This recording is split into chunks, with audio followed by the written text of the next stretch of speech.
வணக்கம். டயபெட்டிஸ் நீரிழிவு நோய்.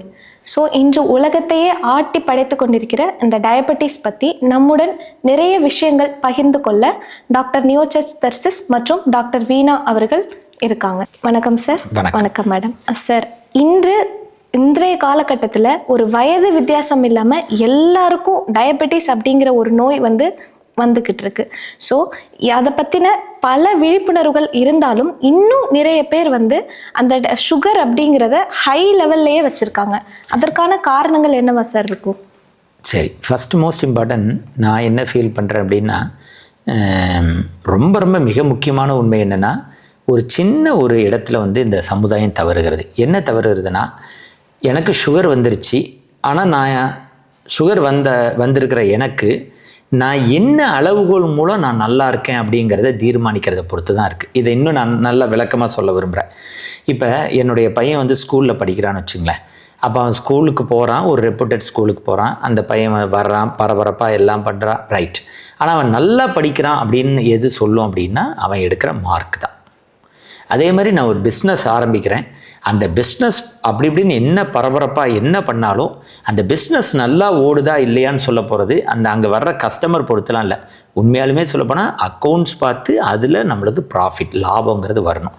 அப்போ அதே மாதிரி தான் டயபெட்டிஸை பொறுத்தவரை ஒரு பேஷண்ட் நல்லா இருக்காங்க அப்படின்னு சொல்கிறது எதுனா, மார்க் மாதிரி லாபம் மாதிரி அவங்களுடைய சுகர்னுடைய ரத்தத்தில் இருக்க அளவை பொறுத்து. எப்போ வெறும் வயிற்றில் 100லேருந்து 126, சாப்பிட்டதுக்கப்புறம் 160லேருந்து அதிகபட்சம் 180க்குள்ளே இருக்குது, ஹெச்பிஎன்சி 7க்குள்ளே இருக்குன்னா நல்லா இருக்காங்கன்னு அர்த்தம். ஆனால் இங்கே என்ன நடக்குது அப்படின்னா, சமுதாயத்தில் நான் இந்த டாக்டர்கிட்ட போகிறேன், இந்த மாத்திரையை எடுத்துக்கிறேன், நான் நல்லா வாக்கிங் போகிறேன், யோகா பண்ணுறேன், உணவு கட்டுப்பாடு, ரைட், எல்லாம் இருக்கீங்க. ஆனால் இப்படி எல்லாம் இருக்கிறதுனால அவங்க ஹெல்த்தியாக ஃபீல் பண்ணுறாங்கல்ல, அதை வச்சு அவங்க நான் நல்லா இருக்கேங்கிறத முடிவு பண்ணுறாங்க. ஆனால் அவங்களுடைய சுகர்னுடைய லெவல் 140 60 வந்துதா அப்படிங்கிறத வச்சு அவங்க நல்லா இருக்காங்களா இல்லையான்னா, நிறைய பேர் பார்த்திங்கன்னா டெஸ்ட்டே 3 மாதம் 4 மாதத்துக்கு ஒரு முறை, 6 மாதத்துக்கு ஒரு முறை, வருஷத்துக்கு ஒரு முறை அப்படி தான் எடுக்கிறவங்க இருக்காங்க. அவங்க மைண்ட் செட்லாம் என்னன்னு பார்த்திங்கன்னா, நான் மாத்திரையை கரெக்டாக எடுக்கிறேன், நான் உணவு பழக்கத்தை கரெக்டாக மேற்கொள்கிறேன், எக்ஸசைஸ் பண்ணுறேன், ஹெல்த்தியாக இருக்கிறேன். ஆனால் உங்கள் ரத்தத்தில் இருக்க சுகருடைய அளவு என்னன்னு கேட்டால், நிறைய பேர் அது 6 மாதம் முன்னாடி பார்த்தேன் 230 இருக்கும், 240 இருக்கும் அப்படிங்கிற ஒரு எண்ணம் தான் அவங்க மனதில் இருக்குது. ஸோ இதை தான் நீங்கள் முதல்ல உடைக்கணும். ஸோ நாங்கள் சஜஸ்ட் பண்ணுறது என்னன்னா, எவ்ரி மந்த்து டெஸ்ட் எடுத்து அந்த சுகர் 140 to 160 இருக்குது சாப்பிட்டதுக்கப்புறம் அப்படின்னா மட்டும்தான் நீங்கள் எடுத்துக்கிற உணவு முறையும் உங்களுடைய மாத்திரையும் ஒன்றுக்கு ஒன்று மேட்ச் ஆகுதுங்கிற மாதிரி அர்த்தம். இதை பார்க்காம, ஆனால் நான் ஹெல்த்தியாக இருக்கிறேன்னு ஃபீல் பண்ணுறாங்கல்ல, அதை அளவுகோலாக எடுத்துக்கிட்டாங்கன்னா தென் அந்த சமுதாயம் அந்த இடத்துல தவறு செய்கிறதுன்னு நினைக்கிறோம். நீங்கள் என்ன வீணா நினைக்கிறீங்க? கண்டிப்பாக. இப்போ எப்படின்னா, மக்கள் ஒரு ட்ரீட்மெண்ட் இப்போ வர்றாங்க, இனிஷியலாக வர்றாங்க, நம்ம ஃபஸ்ட் டைம் எல்லாமே அட்வைஸ் பண்ணுறோம், கவுன்சிலிங் கொடுக்குறோம், டயட்ரி கவுன்சிலிங் கொடுக்குறோம், சர்க்கரை நோயை பற்றி விழிப்புணர்வு கொடுக்குறோம். அது ஒன்ஸ் வந்துருச்சு அப்படின்னா அதற்குரிய எப்படி நம்ம பாதுகாப்பாக இருக்கணும், அதற்கு என்னென்ன வழிமுறைகளை நம்ம பின்பற்றணும். நம்ம மருந்து மாத்திரைகளை விட இந்த நீரிழிவு நோய் பாதிக்கப்பட்டவங்களுக்கு நிறைய கவுன்சிலிங் தான் நிறைய தேவைப்படுது என்னை பொறுத்தளவில். ஏன்னா ஃபஸ்ட்டு அவங்க அதை பார்த்து பயப்பட தேவையில்லை. நமக்கு ஒரு நோய் வந்துருச்சு அப்படின்லாம் பயப்பட தேவையில்லை. ஏதோ நம்மளோட உடம்புல ஒரு சில அந்த சர்க்கரையை கட்டுப்படுத்தக்கூடிய அந்த ஹார்மோன் இன்சஃபிஷியண்ட்டாக இருக்குது, அதனால அது கூடுதலாக இருக்குது. அதற்கு நம்ம என்ன பண்ணலாம், மேற்கொண்டு அதில் சர்க்கரையை அதிகமாகாமல் என்னென்ன பண்ணலாங்கிறதுக்கு நிறைய வழிமுறைகள் இருக்குது. இப்போ இனிஷியலாக ஒரு பார்டர் லைனில் இருக்கும்போது நமக்கு பார்த்தீங்கன்னா அந்த சாப்பாட்டின் வழிமுறைகள் மூலமாகவே நம்ம கண்ட்ரோலில் வச்சுக்கலாம். யங் ஏஜாக இருக்கோம், கொஞ்சம் நம்ம நல்ல ஹெல்த்தியாக இருக்காங்க, they are able to do the exercises, physical ஆக்டிவிட்டியில் இன்ட்ரெஸ்டடாக இருக்காங்க அப்படின்னா அதன் மூலமாக நம்ம ஒரு சில ஒரு 20 to 30 மில்லிகிராம் ஆஃப் சுகரை நம்ம கம்மிப்படுத்தலாம். சுகர் மீன்ஸ் குளுக்கோஸ் லெவலை கம்மி பண்ணலாம். ஸோ இந்த மாதிரி ஆக்டிவிட்டீஸ்லாம் கூட இருக்குது. அதாவது அந்த ப்ரீ டயபெட்டிஸ் ஸ்டேஜ் அப்படிங்கிறப்பே நம்ம இதெல்லாமே பின்பற்றலாம். ஸோ இந்த டாக்டர்ஸோட சாய்ஸ் எப்போ வரும் அப்படின்னா, அது ஒரு ரேஞ்சை தாண்டும் போது நம்ம அண்டர் ஒரு மெடிக்கேஷன்ஸில் கண்டிப்பாக இதை இருந்தால் தான் கட்டுக்குள்ளே கொண்டு வர முடியுங்கிற ஒரு சூழல் உருவாகும் போது அங்கே டாக்டரோட இப்போ ஒர்க்கு அங்கே தான் இருக்குது. ஸோ அப்போ டாக்டர்ஸ் கொடுக்குற ட்ரீட்மெண்ட்டை மக்கள் என்ன பண்ணணும், கரெக்டாக கண்டிப்பாக ஃபாலோ பண்ணணும். ஏன்னா இது வந்து நமக்கு ஒரு நான் கம்யூனிகபிள் டிசீஸ். அதே மாதிரி இது த்ரூ அவுட் த லைஃப் நமக்கு அதை கண்டினியூ ஆகக்கூடிய சுச்சுவேஷனில் இருக்குது. அப்படிங்கிறப்ப நம்ம அதை கரெக்டாக ஃபாலோ பண்ணால் மட்டும்தான் நம்ம அதை வந்து கண்ட்ரோலில் வச்சுக்க முடியும். அந்த ஃபாலோ அப் கூட எப்படி அப்படின்னா அது ஒரு ரெகுலரைஸாக, அதாவது ஒரு மந்த்லி ஒன்ஸு. இப்போ ஒரு சிலர் ரொம்ப கட்டுக்குள்ளே இருக்காங்க அப்படின்னா அவங்க மந்த்லி ஒன்ஸ் கூட வரணும்னு அவசியம் இல்லை. அட்லீஸ்ட் ஒரு 3 months ஒன்ஸு ஒரு டாக்டர்கிட்ட வரல அப்படின்னா கூட அட்லீஸ்ட் அவங்க ஏன்னா தூரமாக இருக்கலாம். நிறைய பேர் என்ன சொல்லுவாங்க அப்படின்னா நான் வெளியூர் போயிட்டேன், அங்கே போயிட்டேன். ஸோ இந்த ஒரு சில காரணங்கள் வந்து நம்ம வந்து எல்லா இடத்துலையுமே இப்போ லேப் இருக்குது, நிறைய இப்போ வந்து பார்த்தீங்கன்னா ஆப்பர்ச்சுனிட்டிஸ் இருக்குது ஒரு பிளட் டெஸ்ட் எடுக்கிறதுக்கு. ஸோ அவங்க இருந்த இடத்துல கூட இருந்துட்டு சுகர் நார்மலாக இருக்கா அப்நார்மலாக இருந்தது அப்படின்னா கண்டிப்பாக அந்த மருத்துவரை போய் சந்திக்கிறதுக்குரிய அந்த வாய்ப்புகள் அவங்களுக்கு அது தென்படும். அதே மாதிரி பார்த்தீங்க அப்படின்னா சுகர் நல்லாவே சில சமயம் கண்ட்ரோல் ஆகி குறைஞ்சிருக்கும். ஸோ அதுவும் நம்ம தெரிஞ்சுக்கிட்டாதான் நம்ம ஆல்ரெடி மாற்றுக்கிற அலைவலைகளை நம்ம வந்து கொஞ்சம் கொஞ்சமாக குறைக்கிறதுக்கும் அது ஒரு ஏற்புடையதாக இருக்கும். ஸோ அந்த ஃபாலோ அப்புங்கிறது not only to control the sugar, அந்த டேப்லெட்டோடைய டோசேஜ் அளவை மாற்றுறதுக்கும் அவர் பேஷண்டோடைய அந்த இம்ப்ரூவ்மெண்ட்டையும் நம்ம வந்து பார்க்கறதுக்கும் அது ஒரு பெட்டர் வேயாக இருக்கும். ஸோ அதை வந்து கண்டிப்பாக மக்கள் அதை புரிஞ்சுக்கணும். அதை நட்சலாக சொல்லணும்னா இப்போ பார்த்தீங்கன்னா ஒருத்தருக்கு சுகர் வந்து 3 வருஷம் ஆயிடுச்சுன்னு வச்சுங்களேன். இந்த 3 வருஷம் நான் நல்லா இருக்கேனா அப்படின்னா ஸோ மக்கள் என்ன ஃபீல் பண்ணாங்கன்னா 3 வருஷமாக நான் நல்லா ஆக்டிவாக இருக்கேன், எல்லா ஒர்க்கும் பண்ணுறேன், மெடிசனை சின்சியராக எடுத்துக்கிறேன், அதனால் நான் நல்லா இருக்கேன். அப்படிங்கிறத விட இதை எப்படி பெஸ்ட் வே நம்ம அசஸ் பண்ணுறதுனா 3 வருஷம்னா 1 வருஷத்துக்கு 12 மாதம், அப்போ 3 வருஷம் போது 36 months. அப்போ சுகர் வந்து 36 மாதம் ஆயிடுச்சு. அப்போ மந்த்லி ஒரு டெஸ்ட்டுன்னா அப்போ அவங்க 36 டெஸ்ட் எடுத்துக்கணும். அந்த 36 டெஸ்ட்லேயும் 130, 120, 140ன்னு எல்லாமே அந்த 100 லெவல்லையே இருக்கும்போது அப்போ என்ன நம்ம ப்ரூஃப் பண்ணுறோம்னா 140, 160க்கு மேலே ரத்தத்தில் நம்ம சுகரையே தேங்க விடலை. அந்த தேங்குற சுகர் தான் நம்ம ரத்த குழாயில் போய் படியுது. அப்போ யாரெல்லாம் அந்த ஒரு 3 years 140, 150ல் வச்சுருக்காங்களோ அப்போ அவங்க நல்லா இருக்காங்கன்னு அர்த்தம். ரேதர் தேன் அவங்க வந்து செல்ஃபாக நம்ம உடம்பு நல்லா இருக்குன்னு ஃபீல் பண்ணுறத விட எப்படி நம்ம பையனை வந்து நம்ம நல்லா படிக்கிறான்னு நம்ம கிளைம் என்ன வேணாலும் பண்ணலாம், ஆனால் கடைசியில் மார்க் தான் பேசுங்கிற மாதிரி அந்த பிளட் டெஸ்ட்டினுடைய நம்பர் தான் நம்மளுக்கு ரொம்ப ரொம்ப இம்பார்ட்டன்ட். ஸோ அதுதான் நம்ம உணர்த்தோம். Okay sir. ஸோ இப்போ இந்த ஹை சுகரில் இருக்காங்க இல்லையா, அது அவங்களோட அந்த சுகர் லெவல் கொஞ்சம் ஹையாகவே வச்சுருக்காங்க இல்லையா, ஸோ அவங்களுக்கு ஏதாவது அறிகுறிகள் வருமா இல்லை அறிகுறிகள் இல்லாமலே அவங்க இருப்பாங்களா? அதான் இப்போ இந்த ஹை சுகர் இப்போ பார்த்தீங்கன்னா அறிகுறி வந்து ஒவ்வொருத்தருக்கும் ஒவ்வொரு மாதிரி மாறுபடும். பொதுவாக பார்த்தீங்கன்னா 250க்கு மேலே சுகர் மேலே போகும்போது கொஞ்சம் அறிகுறி தெரியும். பட் இது வந்து ஏன் நம்ம ஹிட் அண்ட் டிசீஸ் சொல்கிறோன்னா சில பேர் நாங்கள் பார்க்குறோம் ப்ராக்டிக்கலாக 400, 450 சுகர் இருந்து கூட ஒரு அறிகுறியும் இல்லாமல் இருக்கிறாங்க. சில பேர் 250க்கே கொஞ்சம் சிம்டமேட்டிக்காக அறிகுறியோடு இருக்காங்க. ஸோ அதனால் சுகர்னு வரும்போது இங்கே என்ன பேச்சுன்னா அறிகுறியை வச்சு நம்ம இங்கே ட்ரீட்மெண்ட்டு அட்ஜஸ்ட் பண்ணுறதே கிடையாது. நம்ம எவ்ரி மந்த்து டெஸ்ட் பண்ணி அந்த வர்ற நம்பரை வச்சு தான் நம்ம அட்ஜஸ்ட் பண்ணுமே ஒழிய இங்கே அறிகுறியை வச்சு இங்கே கிடையாது. அதனால் நம்ம அறிகுறி வரும் வராது அப்படிங்கிறதே இல்லை. சுகர் கண்டுபிடிச்சிட்டாவே நம்மளுக்கு கால் எரிச்சல் வந்தால் தான் நம்மளுக்கு சுகர் அதிகமாக இருக்குது அப்படின்னு சொல்லி நிறைய பேர் டெஸ்ட் எடுப்பாங்க. அப்படிலாம் இல்லாமல் நல்லா இருக்கீங்களோ இல்லையோ எவ்ரி மந்த்து நீங்கள் டெஸ்ட் எடுத்துடணும்.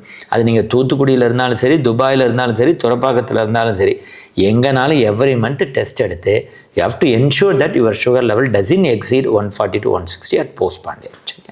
அறிகுறிகள் பார்த்தீங்கன்னா நீங்கள் நிறைய சொல்லலாம். அதாவது பிளட் லெவலில் உள்ள குளுக்கோஸ் அளவு வந்து நார்மலாக நமக்கு வந்து வெறும் வயிற்றுல வந்து நமக்கு 110க்கு கீழே 120க்கு கீழே நம்ம இருக்கலாம். அதே மாதிரி சாப்பிட்டு நம்ம பார்க்கக்கூடிய டெஸ்டின் அளவு வந்து 140க்கு கீழே நம்ம இருக்கணும். ஸோ இதை மீறி அது அதிகப்படியாக போகும்போது நமக்கு வந்து ஒவ்வொரு பேஷண்ட்டுக்கு நிறைய அறிகுறிகள் கூட தென்படும். ஒரு சிலர் ரொம்ப ஹை சுகர் நீங்கள் சொன்ன மாதிரி ஒரு 300க்கு மேலெலாம் இருக்குது அப்படின்னா அவங்களுக்கு பார்த்தீங்கன்னா வெயிட் லாஸ் இருக்கும். திடீர்னு பார்த்தா எனக்கு ரொம்ப வெயிட் லாஸ் ஆகிருக்கு டாக்டர் அப்படின்னு சொல்லிட்டு செக் பண்ண வருவாங்க. நிறைய பேருக்கு பார்த்தீங்கன்னா ஹை சுகரில் வெயிட் லாஸுங்கிற ஒரு கம்ப்ளைண்ட் வரும்னே தெரியாது. நல்ல உடம்பு இழைச்சிட்டுன்னு சொல்லி அவங்க வந்து பெட்டராக கூட ஃபீல் பண்ணிட்டு இருப்பாங்க. பட் அந்த வெயிட் லாஸுங்கிறது ஒரு முக்கியமான அறிகுறி ஹைப்பர் கிளைசீமியாவுக்கு.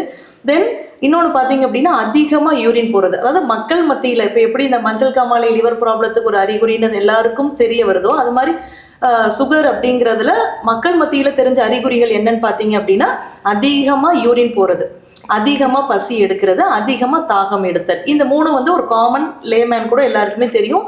இது இருந்தது அப்படின்னாலே நமக்கு வந்து சர்க்கரை வியாதி வந்துருச்சு அப்படிங்கிற ஒரு பதட்டத்தினாலையும் ஒரு சில மக்கள் வந்து செக் பண்ணுறது உண்டு. நாங்கள் ஹாஸ்பிட்டல் சைடில் பார்த்தீங்க அப்படின்னா எப்படி ஒரு பேஷண்ட் வந்தாங்க அப்படின்னா பேஷண்ட் வரும்போதே நம்ம எப்படி ஒரு பிபி பல்ஸ் எல்லாம் செக் பண்றோமோ அது போல நாங்க வந்து ஒரு சிபிஜி டெஸ்ட், அதாவது நம்ம வந்து ஒரு பிளட்ல போய் சாம்பிள் கொடுத்து தான் எடுத்து அந்த சுகரை வந்து தெரிஞ்சுக்கணுங்கிறது கிடையாது. நம்ம நார்மலா ஒரு விரல்ல சிபிஜி அப்படின்னு சொல்லுவாங்க, அந்த ஒரு நிமிஷத்துலயே ஒரு ஸ்பாட்லயே இப்போ அதெல்லாம் பார்த்தீங்கன்னா நிறைய விழிப்புணர்வு முகாம்லயே நிறைய பண்றாங்க, ஃப்ரீயாகவும் பண்றாங்க. ஸோ அதை ஒரு ஸ்பாட்லயே கூட நம்ம தெரிஞ்சுக்கலாம். ஸோ அதன்படி கூட நம்ம அதுக்கப்புறம் ஃபாலோ பண்ணிக்கலாம். நமக்கு இருக்கு இல்லைங்கிறதையும் நம்ம அந்த டெஸ்ட் மூலமாவே நம்ம தெரிஞ்சுக்கலாம். அதுக்கு ஒரு சாப்பிடாம இருந்து தான் எடுக்கணும், 2 மணி நேரம் கழிச்சு தான் எடுக்கணும் அப்படிங்கிற ஒரு விதிமுறைகள் கிடையாது. எனக்கு சர்க்கரை வியாதி இருக்கா இல்லையான்னு தெரிஞ்சுக்கிறதுக்கு ஒரு சின்ன சின்ன யூரின் டெஸ்ட் இருக்கு, நார்மல் நான் சொன்னது மாதிரி இந்த கையில உடனே பிரிக் பண்ணி இன்ஸ்டண்டா பாக்குறது எல்லாமே இருக்கு. ஸோ அதனால சர்க்கரை வியாதி எனக்கு இருக்கா இல்லையான்னு தெரிஞ்சுக்கிறதுக்கு நம்ம பெரிய கஷ்டப்படவே தேவையில்லை. ஈவன் லேப்ல கூட இருக்கும். இந்த அறிகுறியும் இல்லாமல் சில பேர் வந்து இப்போ சில பேருக்கு கால் எரிச்சல் இருக்கும், திடீர்னு பார்த்தா அப்போ தான் சுகர் இருக்கும். சில பேர் யூரின் போகிற இடத்துல சில இன்ஃபெக்ஷன்லாம் இருக்கும், லேடிஸ்க்கும் ஜென்ட்ஸ்க்கும் பார்த்தீங்கன்னா யூரின் போகிற இடத்துல. இதெல்லாம் சில வெயிட் லாஸ் மட்டும் இல்லாமல் யூரினரி இன்ஃபெக்ஷன் வருது அப்படின்னு சொல்லிட்டு வருவாங்க, ஃபீமேல் பேஷண்ட்ஸும் சரி மேல் பேஷண்ட்ஸும் சரி. ஸோ அந்த மாதிரி இருக்கிற டயத்துலலாம் நம்ம வந்து apart from that other infections we rule out the diabetes. First டயபெட்டிஸை செக் பண்ணிட்டு then we go for further investigation. Okay. So இப்போ நிறைய பேர் வந்து பார்த்தீங்கன்னா இப்போ இந்த டயபெட்டிஸ்க்குன்னு மெடிசன் எடுத்துட்டு இருக்காங்க இல்லையா? ஸோ அவங்கள நிறைய பேருக்கு வந்து லோ சுகர் அப்படின்ட்டு ஒரு கம்ப்ளைண்ட் நிறைய பேர் வந்து அது இப்போ சொல்கிறாங்க. ஸோ இப்போ இந்த லோ சுகர் ஹை சுகர் இது ரெண்டை பொறுத்த வரைக்கும் எது ரொம்ப சீரியஸானது சார்? ரொம்ப ஒரு சீரியஸான விஷயம் அப்படின்னா எதை சொல்லுவீங்க சார்? அதாவது என்ன பொறுத்தவரை மருத்துவ ரீதியாகவே வந்து பார்த்தீங்கன்னா ஒரு லோ சுகர் போகிறதுங்கிறது தான் வெரி டேஞ்சரஸ். ஏன்னா அது வந்து ஒரு நம்ம சொன்னாலே ஒரு 100-110 இருக்கும்போது நம்ம பேஷண்ட்ஸ் எல்லாம் ஸ்டேபிளாக இருப்பாங்க. That is a normal value. So once வந்து ஒரு சில பேஷண்ட்டை வந்து பார்த்தீங்கன்னா 400லேயே வச்சுட்டு இருந்திருப்பாங்க.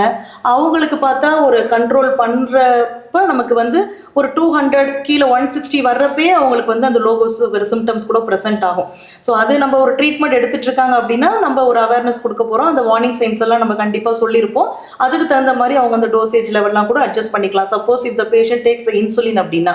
பட் அதையும் மீறி அவங்களுக்கு வருது அப்படின்னா அந்த லோ சுகர் வந்து ஒரு 60-40 அந்த 60க்கு கீழே 50க்கு கீழெல்லாம் வர்றப்போ அவங்களுக்கு ஒரு சிம்டம்ஸ் வரும். அதுதான் லோ சுகர்னு சொல்கிறோம். அதாவது ஒரு மயக்கம் அடைதல் வரலாம்.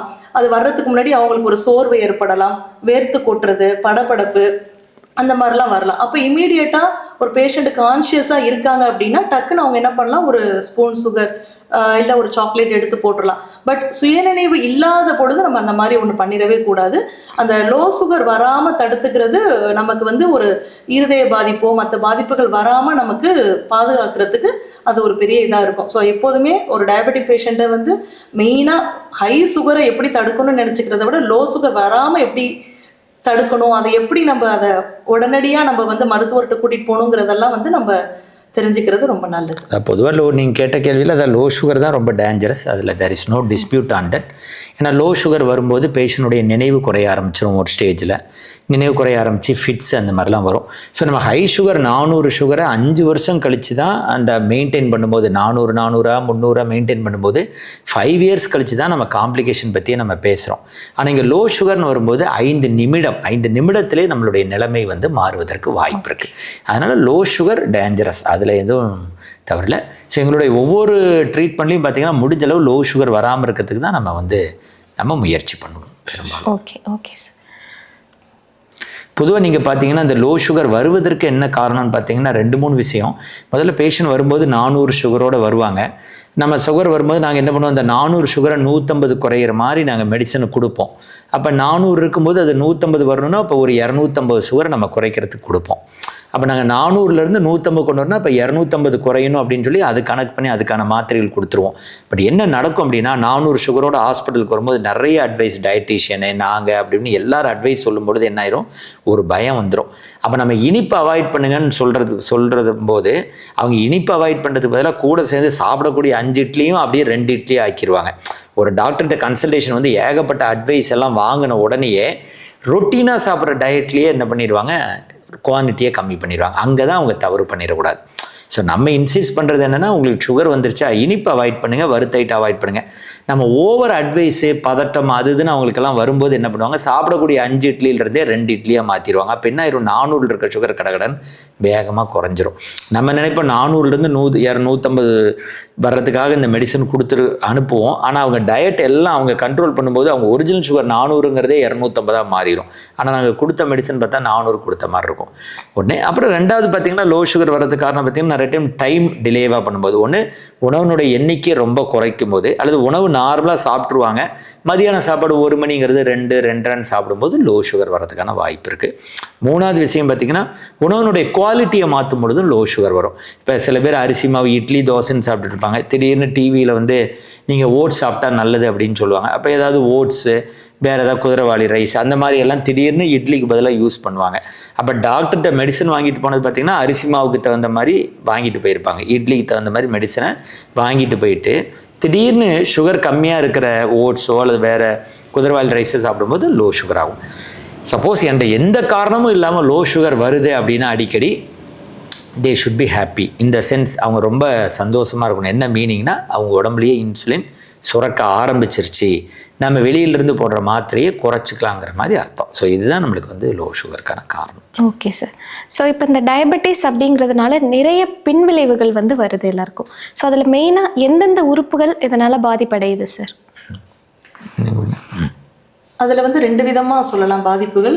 இப்போ இன்றைக்குமே ஃபஸ்ட்டு வந்து நம்ம ஒரு பேஷண்ட்டை இனிஷியலாக வர்றப்பயே வந்து நம்ம என்ன சொல்லுவோம் அப்படின்னா, ஒரு சுகர்னு நியூவாக டிடெக்ட் பண்ணுறாங்க அப்படின்னா, நம்ம வந்து ஒரு ஃபஸ்ட்டு 5 இயர்ஸ்க்கு அவங்க வந்து அதை கரெக்டாக கண்ட்ரோலில் வச்சுருந்தாங்க அப்படின்னா, அவங்க அந்த பின்விளைகளை சந்திக்க வேண்டிய அவசியமே வரப்போகிறது கிடையாது.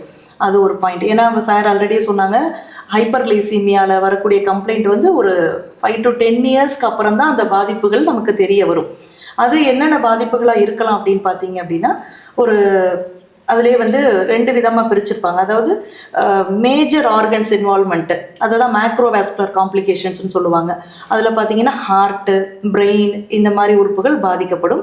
மைக்ரோவாஸ்குலர் காம்ப்ளிகேஷன்ஸ்னால் சின்ன இரத்த குழாய்கள் போகக்கூடிய உறுப்புகள், அதாவது கண்கள், சிறுநீரகங்கள் இதெல்லாம் பாதிக்கக்கூடாது. ஸோ அப்போ அந்த பெரிய இரத்த குழாய்களுக்கு ஏற்படக்கூடிய அடைப்பு, அந்த ஒரு இரத்த குழாயை அடைக்கிறதுக்கு வந்து நெடுங்காலம் தேவைப்படுகிறது.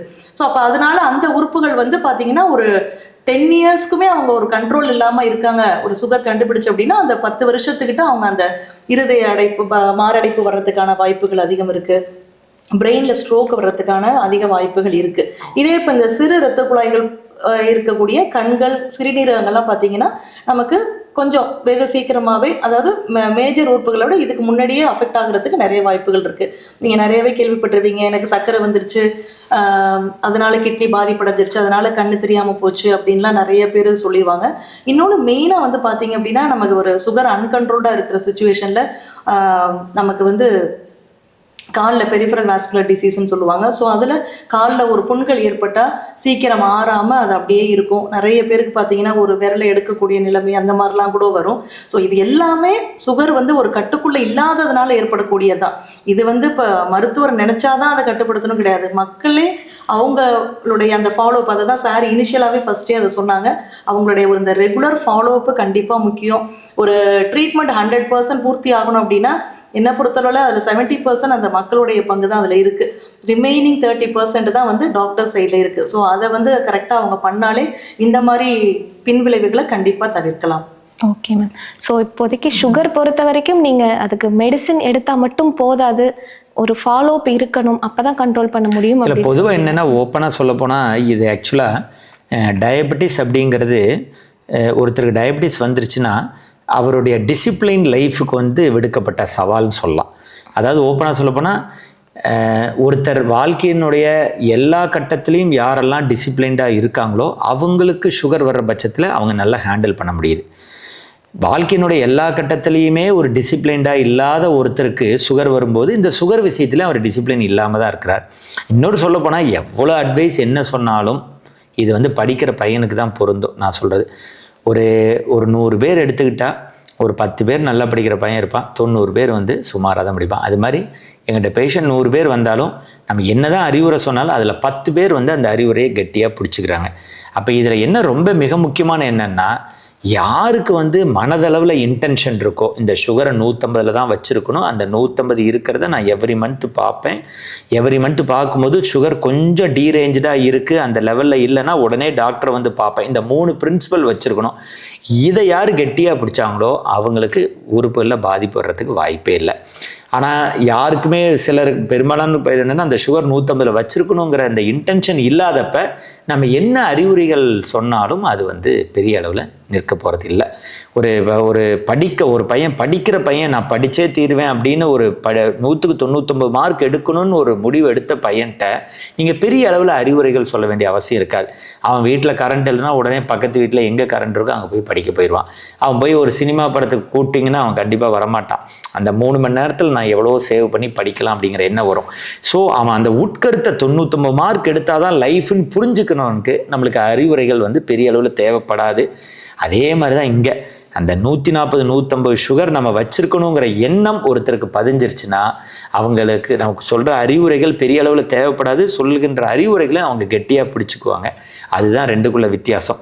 அப்போ இது வந்து ஒருத்தருடைய சுய ஒழுக்கத்துக்கு விடுக்கப்பட்ட சவால்னு தான் நான் சொல்லுவேன் டயபெட்டிஸ் வர்றது. யாரெல்லாம் சுய ஒழுக்கத்தில் தெளிவாக முறையாக பின்பற்றுகிறார்களோ அது இந்த டயபெட்டிஸ்லையுமே ரிஃப்ளெக்ட் ஆகும் நம்மளை பொறுத்தவரை. Okay sir. ஸோ டயபெட்டிஸ் பற்றி இவ்வளோ நாளாக ஒரு தெரியாத ஒரு விஷயங்கள் நீங்கள் சொல்லியிருக்கீங்க.